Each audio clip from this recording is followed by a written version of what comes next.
बिस्मिल्लाहिर्रहमानिर्रहीम। अस्सलाम वालेकुम नादरीन, आप यूट्यूब चैनल देख रहे हैं। मैं इमरान खान हूँ। बहुत सारी खबरें हैं, लेकिन सबसे पहले एक रोला पड़ गया है क्योंकि अरबी शहजादे, अरबी बादशाह आए जी शिकार खेलने के लिए। इस मरतबा यूएई के हुक्मरान आए हैं शिकार खेलने के लिए। वैसे ही आते रहते हैं शिकार खेलने पाकिस्तान में, पहले ये हर साल आया करते थे। और चोलिस्तान का जो इलाका है, क्योंकि मैं खुद शिकार खेलता रहा हूँ माजी में, और इन इलाकों का मैंने विज़िट किया है। जीप रैलीज होती हैं, उसलिए भी मैं वहाँ जाता था। कुछ मेरे दोस्त हैं जो चोलिस्तान के अंदर जो है वो ट्रैकिंग करते हैं, उनके साथ भी मैं जाता था। तो मैंने पाकिस्तान में हर इलाका ही घूमा हुआ है। तो इन एरियाज में जब मैं जाता था तो जो हमारे गाइड्स हैं वो बताते थे कि अबू धाबी का इलाका शुरू हो गया। तो मुझे शुरू में अजीब लगता था। वो कहते थे अब यूएई का इलाका शुरू हो गया। फिर वो बताते थे यहाँ पे फलां मुल्क का इलाका शुरू हो गया, फलां एरिया के जो हुक्मरान है उनका ये एरिया है। तो मामला ये ऐसे है कि चोलिस्तान के अंदर बहुत बड़े बड़े यानी सैकड़ों किलोमीटर का जो रकबा है वो जब शुरू होता है तो ये जनाब अबू धाबी वालों का है। और वहाँ पे थ्रू आउट द ईयर सारा साल उनकी सिक्योरिटी रहती है, उनके लोग रहते हैं, उनकी गाड़ियाँ रहती हैं। वो उन इलाकों को महफूज रखते हैं अपने हुक्मरानों के लिए। इसी तरह जो अगला एरिया है वो अबू धाबी का आ जाएगा। फिर एक और एरिया जो है वो शारजा वालों का आ जाएगा, किसी और का आ जाएगा, कोई कुवैत वाले उनका भी है। तो वो जितने शहजादे या बादशाह हैं, जो ताकतवर लोग हैं, उन्होंने पाकिस्तान की एस्टेब्लिशमेंट के साथ एक ताल्लुक रखा हुआ है। और उसकी बुनियाद के ऊपर एक खामोश एग्रीमेंट है कि ये एरियाज हमारे, और वहाँ पे वो अपनी सिक्योरिटी और अपना पूरा निज़ाम रखते हैं। उनकी वर्कशॉप्स वहाँ पे होती हैं, उनकी गाड़ियाँ वहाँ पे होती हैं, उनका एक बजट है जो हर साल वो भेजते हैं और वहाँ पे वो प्रोटेक्शन करते हैं। ना सिर्फ अपनी शिकारगाह की, बल्कि वहाँ पे जो शिकार मौजूद है उसकी भी वो प्रोटेक्शन करते हैं, ताकि मैक्सिमम जानवर ज़्यादा हो जाएं। जब शहजादे या उनकी फैमिलीज या बादशाह वो शिकार खेलने के लिए आएँ तो उनकी शिकारगाह महफूज हो। ये शिकारगाह सिर्फ पंजाब में नहीं है, ये सिंध में भी है। और ये शिकारगाह जो है वो बलूचिस्तान में भी 2-3 शिकारगाहें बड़ी मशहूर हैं। योब से आगे एक शिकारगाह मैंने अफगानिस्तान बॉर्डर के करीब देखी थी, मेरे ज़हन से उसका नाम निकल गया। वो तिलोर के लिए दुनिया की बेहतरीन शिकारगाहों में से एक है, बहुत बड़ी शिकारगाह है वो भी। तो इस तरह जो है ये पहले हर साल आते थे खेलने के लिए, लेकिन फिर इनके पास बहुत ज़्यादा पैसा आ गया, ये बहुत ज़्यादा कमर्शियल हो गए। पूरी दुनिया के लोग जो है वो अब अरब ममालिक में आना शुरू हो गए, यूरोपियंस आ रहे हैं, बाकी लोग आ रहे हैं। तो इनकी इंटरटेनमेंट के लिए जो है वो ज़राए भी बहुत ज़्यादा बढ़ गए। फिर कभी अब शिप्स पे निकल जाते हैं, यानी सर्दियां जब आती हैं तो फिर ये छुट्टियों पे निकलते हैं और नए साल में इंजॉय करते हैं। तो इनकी पूरी टीमें हैं जो बताती है कि जनाब इस साल आपने कौन कौन सी इंजॉयमेंट किस किस मौके पे करनी है। बाकायदा इंटरटेनमेंट के लिए भी पूरा निज़ाम है, बादशाह जो है। तो अब उसमें जो है वो ये निकलते हैं सैर करने के लिए। कभी ये शिप्स के ऊपर चले जाते हैं, कभी कुछ आइलैंड्स हैं उन पर चले जाते हैं, कभी ये बहुत खूबसूरत ममालिक है वहाँ की सैर को चले जाते हैं यूरोप में। तो इस साल जो है वो बादशाह सलामत इधर आए सैर करने के लिए। तो उनको मिलने के लिए पाकिस्तान के वज़ीर आज़म और वज़ीर आला पंजाब वो उनको मिलने के लिए, उनका इस्तकबाल करने के लिए गए। अगर आप रहीम यार खान का एयरपोर्ट देखें तो वो बड़ा ज़बरदस्त एयरपोर्ट है, क्योंकि मैंने जब उसको देखा मैं हैरान रह गया। तो जब मैंने उनसे पूछा, उन्होंने कहा जी ये जो आपके अरब हुक्मरान हैं उन्होंने इसको डेवलप किया हुआ है, क्योंकि उन्होंने यहाँ आना होता है तो उन्होंने अपने मुताबिक इस एयरपोर्ट को तैयार किया हुआ है। फिर वो जो रस्ते हैं वो बड़े ज़बरदस्त हैं, उनकी वहाँ पर बड़ी फैसिलिटीज़ हैं, जगह जगह उनके झंडे लगाए जाते हैं। तो वहाँ के जो लोग हैं वो अपने आप को थोड़ा सा अलग समझते हैं। बहुत सारे वहाँ के लोग जो है वो अरबपति भी हो गए। मरियम नवाज साहिबा की एक रिश्तेदारी भी है रहीम यार खान से, जो बहुत फैसिलिटेट किया, जिन्होंने अरब हुक्मरानों को वहाँ शिकार खेलने के लिए। उनमें एक शख्सियत है जिनसे मरियम नवाज साहिबा ने अपनी एक बेटी भी उनके साथ, उनका शादी भी हुई है। तो ये इसलिए ज़्यादा बेहतर जानते हैं सारे, मुनीर साहब हैं। तो नादरीन ये जो मामला है यहाँ पे एक हाथ मिलाने का मामला ज़रा कंट्रोवर्शियल हो गया। मरियम नवाज साहिबा ने हैंड हग किया है शहबाज गिल साहब के से। मैंने पहली दफ़ा ये लफ्ज़ सुना, हैंड हग। फिर मैंने उसको वो करके देखा, उसको गूगल करके देखा, तो वाकई में जिस ताज़ीम के साथ मरियम नवाज साहिबा ने उनका हाथ पकड़ा, यानी इसको आप जेस्चर कह सकते हैं, एक ताज़ीम का, एक आजिज़ी का एक जेस्चर है, वफादारी के जज्बात का इजहार है जो मरियम नवाज साहिबा ने अरब हुक्मरान के साथ किया। लेकिन पाकिस्तान के कल्चर के मुताबिक नहीं है। यानी मरियम नवाज साहिबा नैब के ऑफिस में पेश नहीं होती थी। वो ये कहती थी कि वो गैर महरम है तो मैं वहाँ पेश नहीं हो सकती। लेकिन ये जो बादशाह है ये भी गैर महरम है, और इसके साथ जो लोग हैं वो भी गैर महरम है। यहाँ पे मरियम नवाज साहिबा को ख्याल नहीं आया। तो जब आप इक़्तिदार में नहीं होते और आपके ऊपर सख्तियाँ होती हैं तो फिर आपका क्राइटेरिया कुछ और होता है। यानी हमारे सियासतदान भी कैसी अजीब चीज़ है, जब दिल करता है मज़हब को एक हथियार बना लेते हैं, जब दिल करता है कल्चर के लिबादे के अंदर अपने आप को ओढ़ लेते हैं, जब दिल करता है महरम और नामहरम की बहस शुरू कर देते हैं, और जब दिल करता है पूरी तरह से लिबरल हो जाते हैं। ये बैरूपियाँ हैं एक्चुअली, ये जिस देश में जाते हैं वो भेस अपना लेते हैं। बहरहाल ये इन्होंने वफादारी के जज्बात का जो इजहार किया पूरी गर्मजोशी के साथ, इसका मैं उम्मीद करता हूं कि इनको कोई ना कोई फायदा होगा। पाकिस्तान को फायदा हो या ना हो, इनको फायदा होगा। अब ये चंद साल के बाद आए हैं, गालिबन ये हर साल अब नहीं आते क्योंकि और बहुत सारी इंटरटेनमेंट है। तो उम्मीद करता हूं, और जब ये आते हैं ना तो मैं आपको एक बड़ी मजे की बात बताता हूं। मुझे वहां लोकल से बताया कि फिर यहाँ पे जितने मिलिट्री एस्टेब्लिशमेंट के लोग होते हैं वो भी, फिर यहाँ पे जितने ब्यूरोक्रेट्स होते हैं वो भी, और यहाँ के जितने लोकल सियासतदान हैं वो भी, ये तमाम कोशिश में लग जाते हैं कि किसी तरह हमारी एक मुलाकात हो जाए बादशाह सलामत से, हमें वहां पेश होने का, कुछ तस्वीर खिंचवाने का मौका मिल जाए। तो ये तोहफे तहाइफ भी देते हैं, इनाम इकराम से भी नवाजते हैं बादशाह सलामत। जब ये आते हैं तो इनके बहुत बड़े बड़े खैमे लगते हैं डेजर्ट के अंदर, इतना खूबसूरत माहौल होता है, जबरदस्त किस्म की अंगीठियां आती हैं बाहर से। इनकी गाड़ियां जो है वो स्पेशल डिजाइंड है, यानी V8 गाड़ी आपको ऐसे ऊपर से खुली हुई नहीं मिलेगी, लेकिन इनकी गाड़ियां आपको मिलेगी जिनके अंदर ये फाल्कन्स को लेकर जाते हैं और शिकार खेलते हैं। बड़ा लग्जरी शिकार खेलते हैं ये, और इनके लिए बाकायदा GPS का एक सिस्टम इस्तेमाल किया जाता है जिससे पता चलता है कौन सा जानवर किस जगह पे मौजूद है और कौन सी जगह खाली है। तो इनको डायरेक्ट वहां पे लेकर जाते हैं।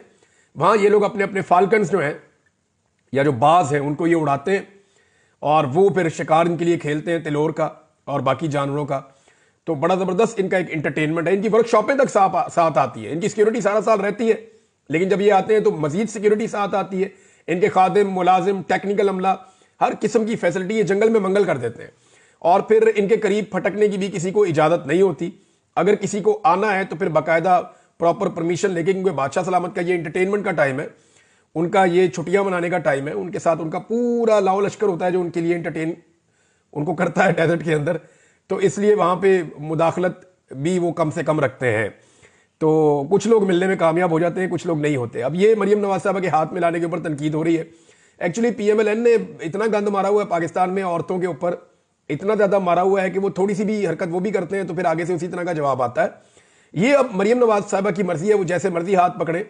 ये देखें, उनको एक इंडिपेंडेंस है, एक आज़ादी है उनको कि वो जिसका चाहे जैसे मर्जी हाथ पकड़े। लेकिन जो आपकी कल्चर है उसके साथ जो चीज़ें मुताबिकत नहीं रखती वो ऑड लगती हैं। और PMLN का अपना मीडिया जो है वो इस पर डिफेंसिव है, वो परेशान है कि जनाब इसका अब क्या जवाब हम दें। पाकिस्तान तहरीक इंसाफ ने अभी तक उनको ग्रीन सिग्नल नहीं मिला कि आज उनकी मुलाकात होगी या नहीं होगी इमरान खान साहब से, लेकिन उनकी कमेटी इमरान खान साहब से मिलना चाहती है। और आज फैसला आना था अदालत का, लेकिन रात गए ये पता चल रहा है कि फैसला नहीं आएगा। और ये बात हमें पता चल रही है उन लोगों से जो एस्टेब्लिशमेंट की तरफ से खबरें देते हैं। हमें अदालत की तरफ से ये खबर अभी तक पता नहीं चली, और हो सकता है कि फैसला आ भी जाए अचानक, लेकिन अब ज्यादा इम्कान ये है कि फैसला नहीं आएगा, इसको मजीद डिले किया जाएगा। ऐसा लगता है कि फैसला भी अब मुज़ाकरात के साथ मशरूत हो गया, और शायद अदालती फैसला भी ये देखकर आएगा कि उसने आना क्या है, यानी इस तरफ जाना है या इस तरफ जाना है। मुज़ाकरात के नतीजे के ऊपर लगता है फैसला टिका हुआ है। पाकिस्तान भी एक अजीब ही मुल्क है। यहाँ पे जजेस ये सोचते हैं कि जनाब या उनको ये सोचवाया जाता है या उन्हें बेचारों को मजबूर किया जाता है। बड़ी मजबूर अदलिया है, चाहे वो सुप्रीम कोर्ट हो, चाहे वो हाई कोर्ट हो, चाहे वो लोअर कोर्ट्स हों। लेकिन यहाँ पे ऐसे ज़बरदस्त हीरोज़ भी हैं इसी अदलिया के अंदर, जिन्होंने तमाम दबाव और प्रेशर के बावजूद हक और सच के साथ खड़े होकर इंसाफ किया। और मेरी किस्मत बड़ी अच्छी है, यानी मैं अगर आपको ये कहूँ परसेंटेज में 80% में ऐसे जजेस के सामने पेश हुआ जिन्होंने मुझे मौके पर इंसाफ दिया, और कोई 20% मुझे बड़ी मायूसी भी हुई कि सामने नजर आ रहा है कि ये चीज़ ऐसे नहीं ऐसे है, लेकिन जज साहब कमरे के अंदर जाते हैं और अंदर से फैसला लिखकर कुछ और भेज देते हैं, जिसके ऊपर पूरी अदालत मायूस हो जाती थी। अदालत में जितने लोग खड़े होते थे सारे मायूस हो जाते थे। तहरीक इंसाफ के लिए एक ऑप्शन है, और इसके ऊपर कुछ लोगों ने जिक्र भी किया है। मेरे पास डायरेक्ट इस हवाले से कोई खबर नहीं है, लेकिन ये खबरें गर्दिश कर रही है कि तहरीक इंसाफ एक दरखास्त देगी इमरान खान साहब की हिफाजत के लिए कि जनाब इमरान खान साहब को जो है कहीं और शिफ्ट किया जाए। लेकिन मुझे नहीं लगता कि ये होना चाहिए। अगर इमरान खान साहब ने इस सिस्टम के सामने ऐसे सरेंडर किया और उनकी पार्टी ने एक ऐसी दरखास्त कमजोर डाली, तो जितनी इमरान खान की स्ट्रगल है उसको कुछ हद तक धचका लगेगा। यानी नवाज शरीफ साहब डील करके बाहर आए, जरदारी साहब डील करके बाहर आए, बेनजीर पाकिस्तान वापस आई, डील करके आई। तो पाकिस्तान में सबने ही एस्टेब्लिशमेंट से हमेशा डील किए। अगर इमरान खान साहब एस्टेब्लिशमेंट से डील किए बगैर एक दबाव डालकर और अवामी ताकत से बाहर आ गए, तो ये पाकिस्तान का रिकॉर्ड टूट जाएगा।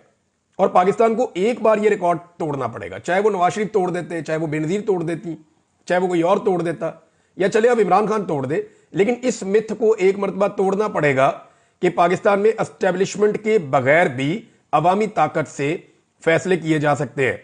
अगर बंद कमरों में फैसले होने हैं तो फिर तो पाकिस्तान जहां खड़ा था आज से 2.5 साल पहले, पाकिस्तान खुदा न खास्ता वहीं खड़ा होगा। तो पाकिस्तान तहरीक इंसाफ को ऐसी किसी भी चीज से मुझे ऐसा लगता है गुरेज करना चाहिए। हामिद रजा काज़मी साहब ने एक दावा किया, उन्होंने कहा जी कि एक दबाव उन्होंने डालने की कोशिश की है। उन्होंने कहा जी कि इमरान खान ने मुतालबात पूरे ना होने की सूरत में ये कह दिया है कि फिर मुज़ाकरात खत्म हो जाएंगे। देखिए, दबाव वो डालने की कोशिश कर रहे हैं। मुतालबात है क्या जी? दो मुतालबात हैं, सादे मुतालबात हैं। नून लीग कहती है मुतालबात लिख कर लाओ, पीटीआई कहती है जी हमने आपको बता दिया, सारी दुनिया को पता है यही मुतालबात है। एक इमरान खान ने यह कहा है कि आप 26 नवंबर और 9 मई के ऊपर जुडिशल कमीशन बना दें। दूसरा, इमरान खान ने यह कहा है कि जो बेगुनाह कैदी हैं, जो अंडर ट्रायल हैं, जिनको बेल्स मिल सकती हैं, अदालतों को दबाव डालना छोड़ दें और उनको आज़ाद किया जाए फौरी तौर पे। अब ये जो मामला है, इन दोनों को वो तहरीरी तौर पे मांगते हैं ताकि इसको कल को एनआरओ का रुख दिया जा सके। पाकिस्तान तहरीक इंसाफ कहती है जनाब यही है, ये दो चीजें आप मान लें तो हम आगे बढ़ जाते हैं। अगर ये नहीं मानेंगे तो फिर इमरान खान साहब की पार्टी ने इस वक्त जो हिकमत अमली बनाई हुई है वो मैं आपको बता देता हूं कि आने वाले दिनों में वो एक लॉन्ग मार्च की तैयारी फिर से कर रहे हैं और ये आपको मौसम बहार में लॉन्ग मार्च नजर आएगा। देखिए, जो मार्च का महीना शुरू होता है ना, यानी फरवरी की 20 तारीख के बाद से मौसम बदलना शुरू होता है और 20 फरवरी के बाद से लेकर जो आपका मार्च का महीना आएगा पूरा, इसमें बिल्कुल एक बड़ा मुवाफिक मौसम होता है एहतजाज के लिए। पाकिस्तान में बड़ी बड़ी तरीके इन मौसमों में चलती रही हैं, तो फिर अप्रैल मई तक पूरा एक माहौल होता है। तो क्या इमरान खान साहब की पार्टी दोबारा एक लॉन्ग मार्च की तैयारी कर रही है? तो बिल्कुल कर रही है। और ये जो सर्दियों का एक अभी माहौल बना हुआ है जिसके अंदर कोई तहरीक नहीं चल सकती, तो इस माहौल में हुज्जत तमाम की जा रही है कि देखिए हम बैठे हैं जी मुज़ाकरात करने के लिए, हमारे सादे से मुतालबात हैं, वो मुतालबात आप मान रही हैं। अब एक क्लेम किया जियो ने और इस पे उन्होंने नाम भी नहीं लिया कि किस बंदे ने उनको ये खबर दी है। उन्होंने कहा जी कि पीटीआई कहती है जी इमरान खान को छोड़ दें, बस इमरान खान को आप छोड़ दें। एक तो इमरान खान को छोड़ने की औकात ही नहीं है इस हुकूमत के अंदर, ना इस हुकूमत ने इमरान खान को पकड़ा है। इमरान खान को तो एस्टेब्लिशमेंट ने पकड़ के अंदर किया हुआ है और जाली केसों के अंदर वो सजा भुगत रहे हैं या जाली केसों के अंदर वो जेल में मौजूद है। और एस्टेब्लिशमेंट खुद छोड़ना चाहे तो छोड़ भी नहीं पा रही, उन्हें कुछ गारंटीज चाहिए, वो गारंटीज इमरान खान साहब नहीं दे रहे। अब कुछ चीजें तो इमरान खान साहब मान सकते हैं, यानी वो ये कर सकते हैं कि जी एस्टेब्लिशमेंट के ऊपर जो सोशल मीडिया के ऊपर एक बम्बारमेंट हो रही है बहुत ज्यादा, उसकी एक बड़ी वजह यही है ना कि इमरान खान के साथ ज्यादती हो रही है। वो ज्यादती बंद हो जाएगी तो कुछ हद तक वो बच जाएंगे। लेकिन अब एस्टेब्लिशमेंट के हक में वापस नैरेटिव बन जाना ये मुझे मुमकिन दिखाई नहीं देता, क्योंकि पाकिस्तान बहुत बदल गया है।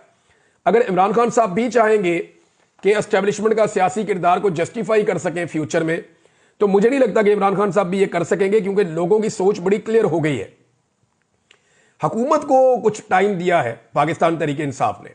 असद कैसर साहब कहते हैं कि मैंने टाइम दे रहे हैं कि जाएं जाके आप मुशावरत कर लें जहां पे आपने मुशावरत करनी है, क्योंकि नजम सेठी साहब ने कहा था कि हुकूमत घबराई हुई इसलिए है कि हुकूमत को समझ नहीं आ रही कि एस्टेब्लिशमेंट ने ये कर क्या दिया है और ये मुकम्मल तौर पे एस्टेब्लिशमेंट ने हुकूमत को एतमाद में नहीं लिया, जिसकी वजह से हुकूमत घबराई हुई है। ये बात नजम सेठी साहब ने कही। तो असद कैसर साहब ने कहा जी हम इनको टाइम दे रहे हैं, जाके बात कर ले।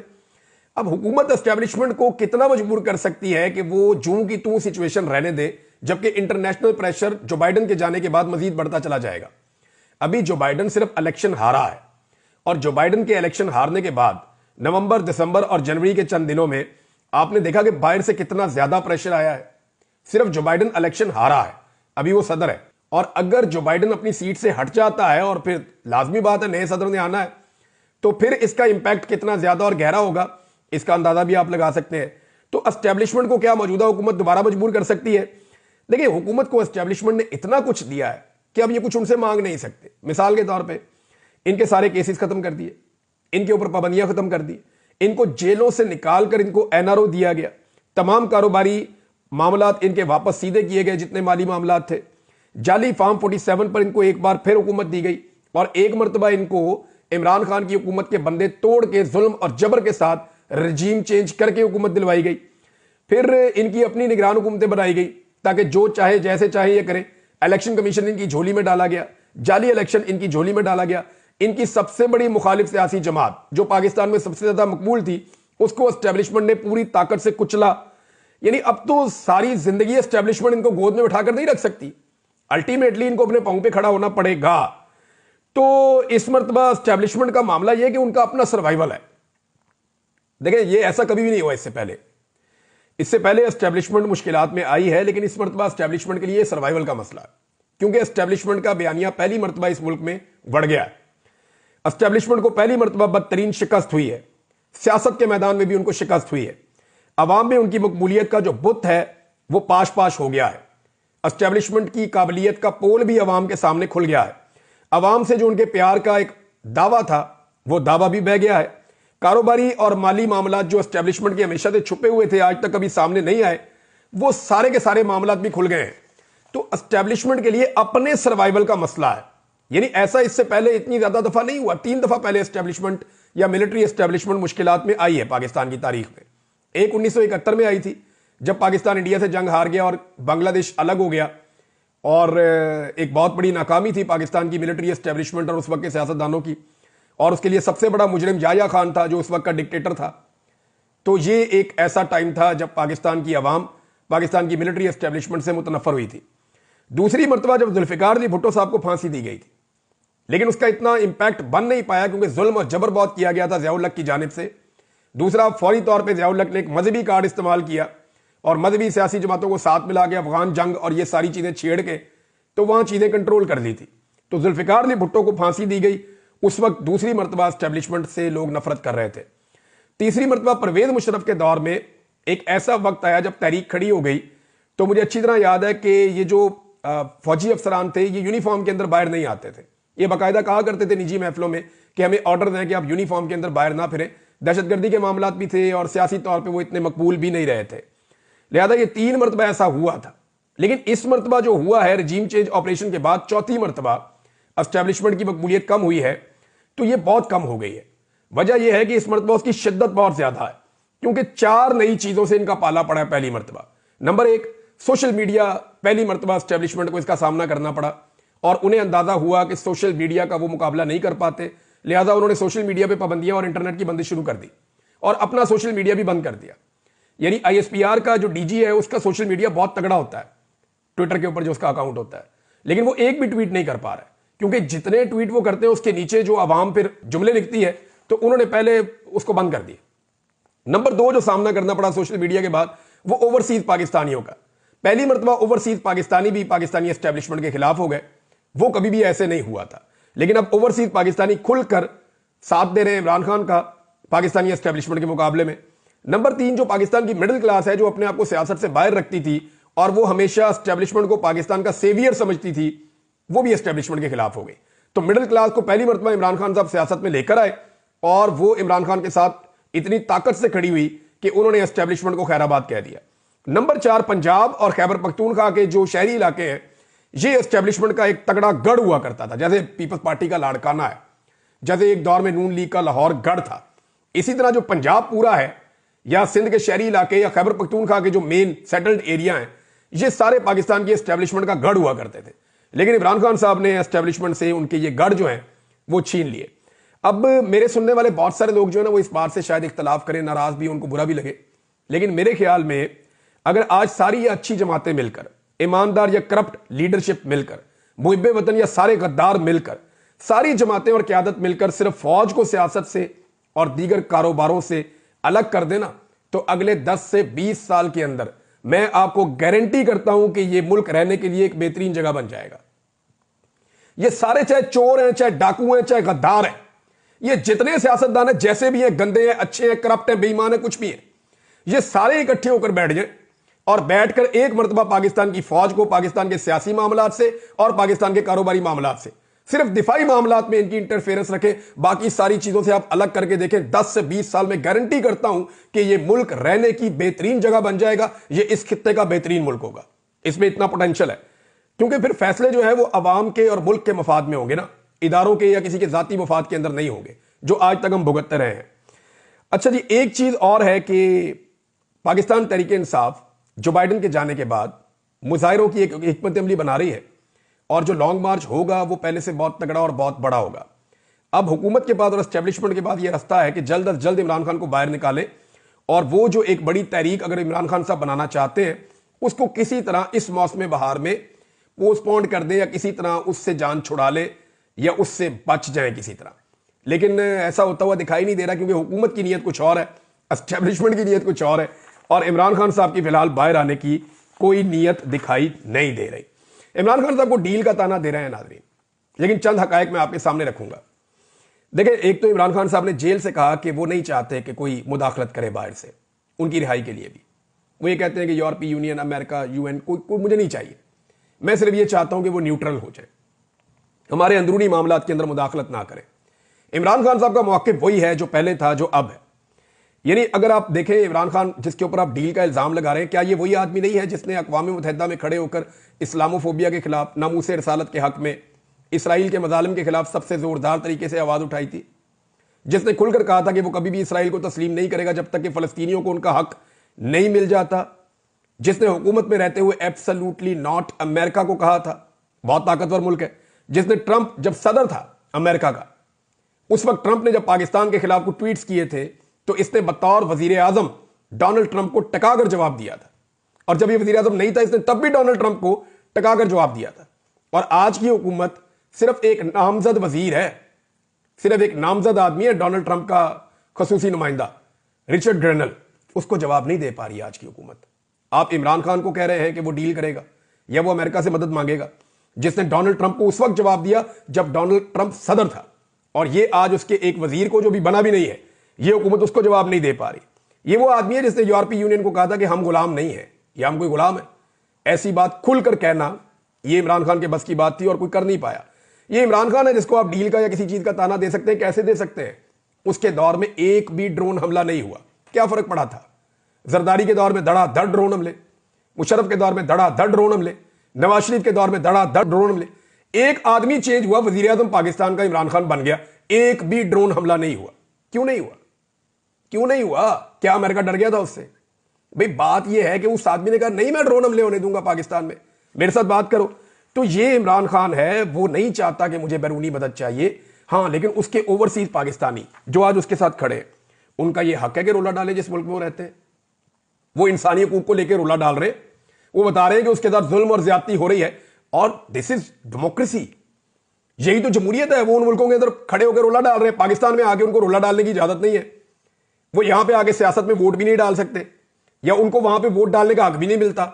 यहां पे उनको आना पड़ता है, जब यहां पे आते हैं एयरपोर्टों पे उनको तंग किया जाता है। यहां पे आजादी इजहार राय है नहीं, तो जिन मुल्कों में वो हैं वहां पे वो अपनी आजादी इजहार राय इस्तेमाल कर रहे हैं, और वो ये कह रहे हैं कि पाकिस्तान में जुल्म और ज्यादती और जबर हो रहा है और दुनिया को उसके लिए आवाज उठानी चाहिए। तो इसमें गलत क्या है? क्या ओवरसीज पाकिस्तानियों से उनकी सियासत का हक छीन लिया जाए? वो अपना काम कर रहे हैं, इमरान खान अपना काम कर रहा है। आप सवाल तब उठा सकते हैं कि जब इमरान खान अमेरिका से दरखास्त करे कि अमेरिका मुदाखलत करके मुझे जेल से निकाल ले। उसने तो एक मर्तबा भी ऐसा नहीं कहा।